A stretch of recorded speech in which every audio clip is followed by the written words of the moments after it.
Good day to you viewers, the Colonel speaking to you live from the Grange, British Imperial YouTube Broadcasting. And since we're doing rather well with the Gillie Potter records, we've got another one, Mr. Potter Waxes Historical, Parts 1 and 2, Humorous Monologue by Gillie Potter, Columbia DB 357. Here we go, another one. And this, as the others were, it's in superb condition. In fact, this one looks like it's never been played before. Here we go.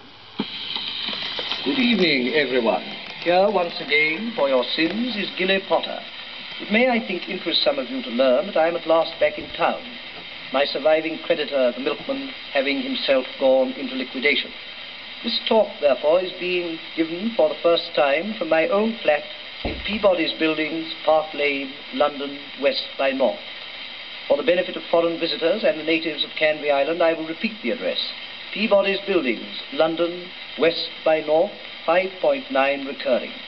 Merely adding that on Monday next, my 24th birthday will be closely observed by all ships at sea, most official receivers, and certain LCC trams.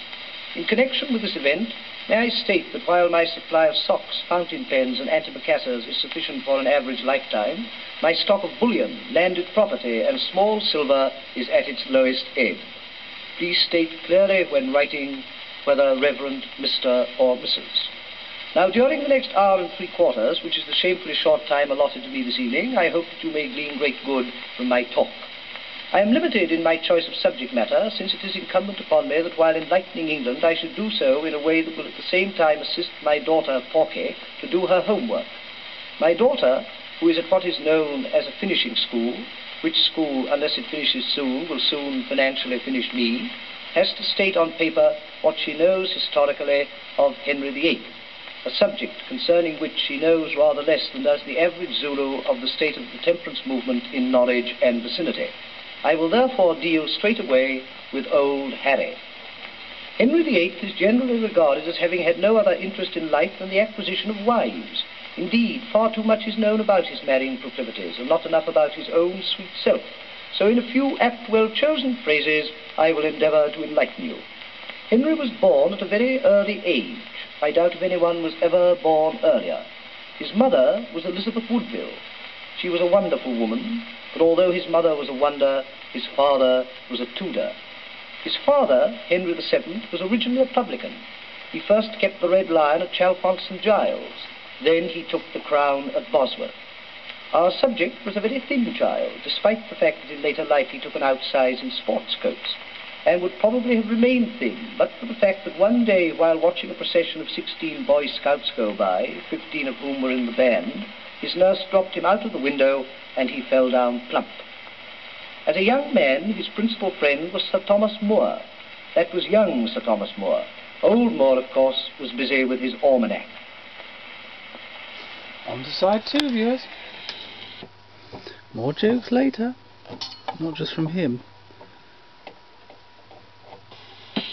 By the year 1509, Henry, having got past his hoop, tired of his magic lantern, and punctured his motorbike, thought he would get married.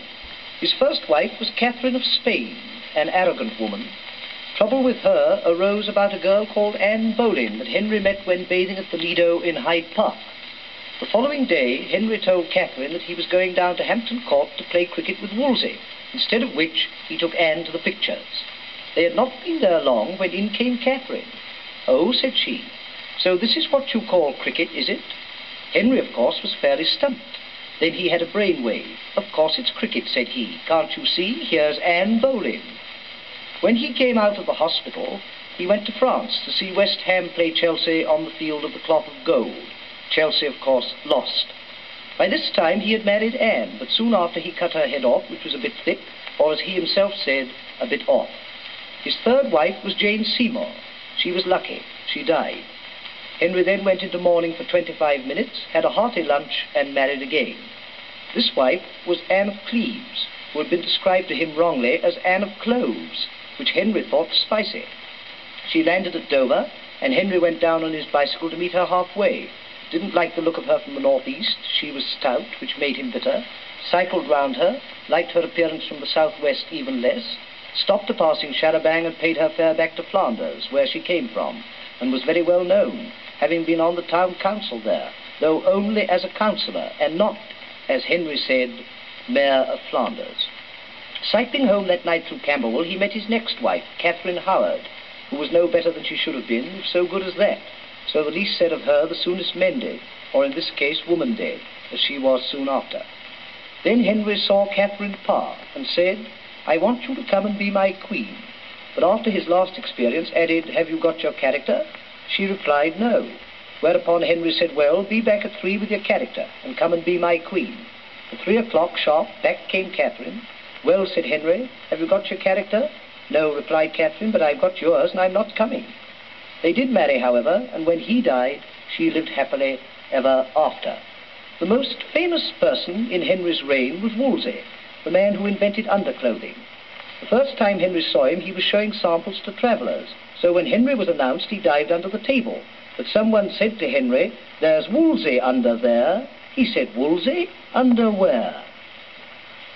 Dear oh dear, viewers. You may not be aware that Wolsey underwear was actually at one time, a bit like chill-proof overcoats and things like that, at Aquascutum, a sort of clothing manufacturer. Thank you, viewers, and goodbye.